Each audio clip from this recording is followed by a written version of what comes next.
Hello all, this is a Self-Preservation Society. I'm Basil, broadcasting Truth and Therapy. Here I am using a talking stick. I want to reflect on a few things today, but before I do, let's address haters. You'll say the same thing. Jew, tranny, faggot, and all different words. Let me tell you, evil holds dominion over us people, and it walks amongst us. These bigots, or bots, shills, whoever they are, you can change that. When you see a comment like that on somebody's broadcast, on BitChute, any of those words where they're being disparaging, and they generally do it as soon as the video goes up, so they've absolutely no interest or idea what the content of the video, the broadcast is. When you see stuff like that, flag it. And when the box opens up, reasons why, just write hate speech. You can do something about the evil, the vile, evil rhetoric that walks amongst us, and those perpetuating it. So when you see these comments, if your heart is pure, and you are genuine in your sense of morality and integrity, then click on flag it and put hate speech. And hopefully BitChute will silence them, whoever they are, whether they be AI or actual Homo sapiens. I don't know. But seek to eradicate it. That's the power you have. What other power have you had? I go out of my way to spend my money with independent retailers. I'll seek out an independent tea room or cafe. I'll go to the Ivy Barn at Littlebourne. If you're in my part of Kent and you're in Littlebourne, as you're driving through Littlebourne, there's a road called Jubilee Road. Go, take that, go to the end, turn left, and the Ivy Barn is up on the right. Lisa and Steph run it. Tell them Baz sent you. Or find another independent tea room and whatever.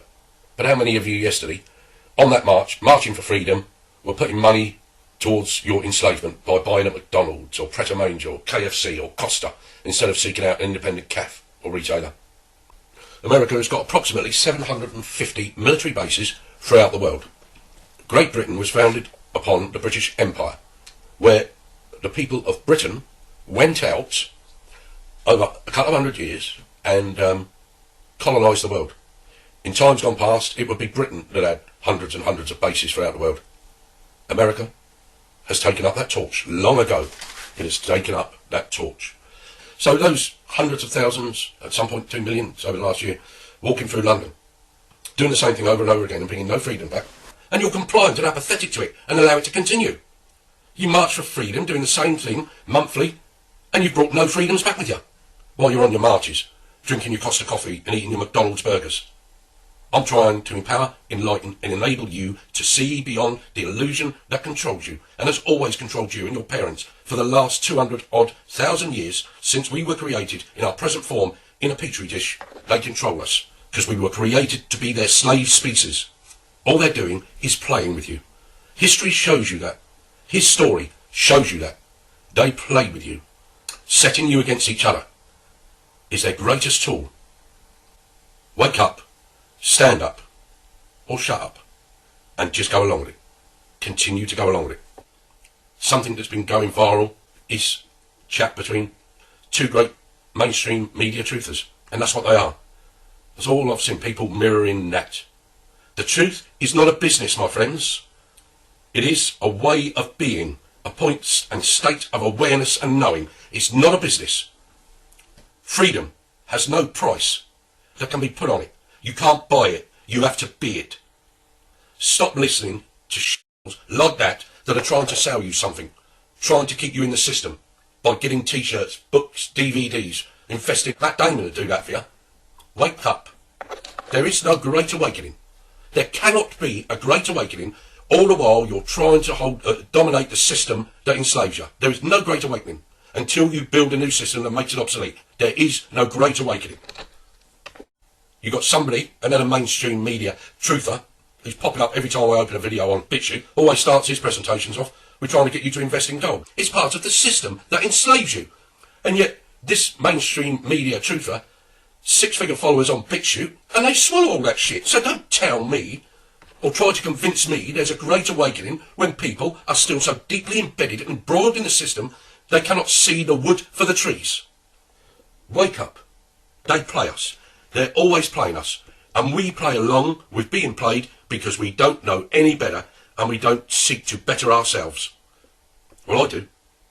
That's why I run this channel, despite those in fear, in ignorance, compliance and apathy that are my haters. You people that come out with this vile hatred, vitriol, attacking your fellow man, whether it be me or whoever, There's only one race on this planet, and it's human beings. We are all related. Mitachuea Yasin, that's what it means. So when you're projecting your evil, vile, limited vitriol from your limited lexicon, all you're doing is projecting your shadow self. I'm big enough and aware enough to know this. You have yet to come to that. Your names will not hurt me. Point a finger at me, you're pointing four back at yourself. My friends, if this message resonates, then share it. Share the message, don't share me. Share it wherever you can, only if it resonates. Listen to this. Well, when's the last white people you can remember that we bombed? So Germans are the only ones, and the only reason for that is because they were trying to cut in on our action. They wanted to dominate the world. Bullshit, that's our fucking job. That's our fucking job. Well, a lot of things have happened since the last time I saw you. I just want to talk a little bit about that war in the Persian Gulf. Big doings in the Persian Gulf. You know my favorite part of that war? It's the first war we ever had that was on every channel plus cable. And the war got good ratings too, didn't it? Got good ratings. Well, we like war. We like war. We're a warlike people. We like war because we're good at it. And you know why we're good at it? Because we get a lot of practice. This country's only 200 years old, and already we've had 10 major wars. We average a major war in this country every 20 years, so we're good at it. And it's a good thing we are. We're not very good at anything else anymore. Can't build a decent car. Can't make a TV set or a VCR worth the fuck.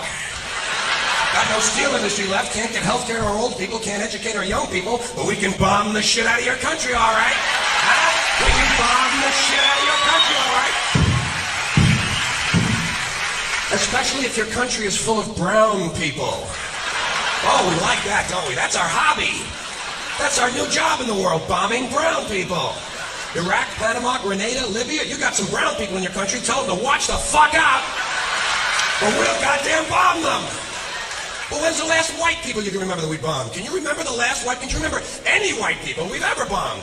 The Germans. The Germans are the only ones. And the only reason for that is because they were trying to cut in on our action. They wanted to dominate the world. Bullshit, that's our fucking job. That's our fucking job.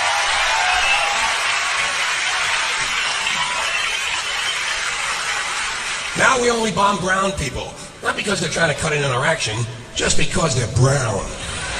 Now you might be noticing I don't feel about that war the way we were told we were supposed to feel about that war, the way we were ordered and instructed by the United States government to feel about that war. See, my mind doesn't work that way. I got this real moron thing I do, it's called thinking.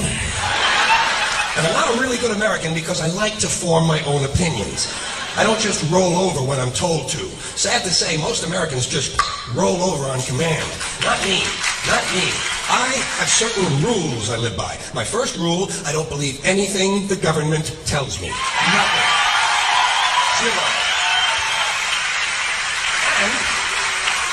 And I don't take very seriously the media or the press in this country, who in the case of the Persian Gulf War were nothing more than unpaid employees of the Department of Defense, and who most of the time function as kind of an unofficial public relations agency for the United States government. So don't listen to them. I don't really believe in my country. And I gotta tell you folks, I don't get all choked up about yellow ribbons and American flags. War is nothing but a whole lot of prick waving, okay?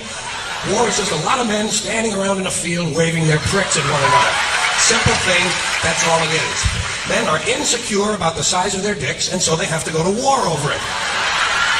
That's what all that asshole jock bullshit is all about. That's what all that adolescent macho male posturing and strutting in bars and locker rooms is all about. It's the bigger dick foreign policy theory.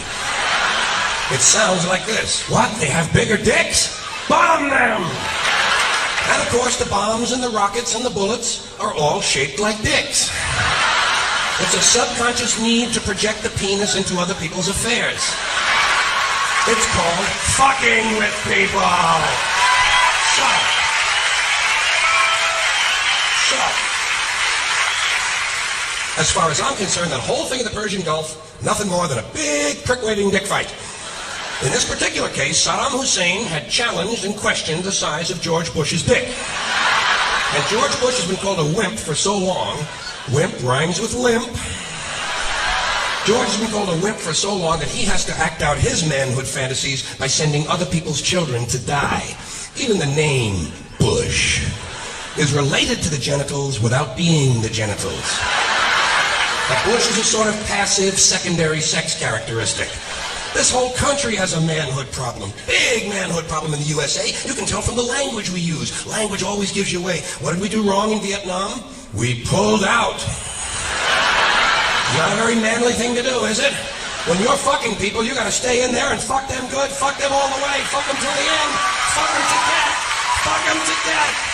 Stay in there and keep fucking them until they're all dead. We left a few women and children alive in Vietnam, and we haven't felt good about ourselves since. That's why George Bush had to say in the Persian Gulf, this will not be another Vietnam. He actually used these words, this time we're going all the way. Imagine an American president using the sexual slang of a 13-year-old to describe his foreign policy. If you want to know what happened in the Persian Gulf, just remember the names of the two men who were running that war, Dick Cheney and Colin Powell. Somebody got fucked in the ass. What if a reset involved a Mick? There's a far higher likelihood. And I've not met a single person, by the way, that doesn't believe there's a reset going on. You know, as a natural order reset, realignment with, you know, you're going to own nothing and be happy. Okay, fine. And the whole climate agenda. And everybody, really, absolutely everybody, has speculated that that's the case. And is this video speculation? Partly so it is.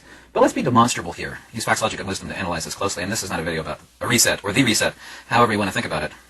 But the one thing everybody keeps talking about, and it's partially accurate and utterly and entirely clueless, is that everybody keeps talking about these giant, quote-unquote, evil entities. And I will not deny what other people have said about certain entities like Amazon, Walmart, Microsoft, J&J, the entire medical/pharma cabal. I will not disagree on the nefarious goings of these enormous mega-billion-dollar entities.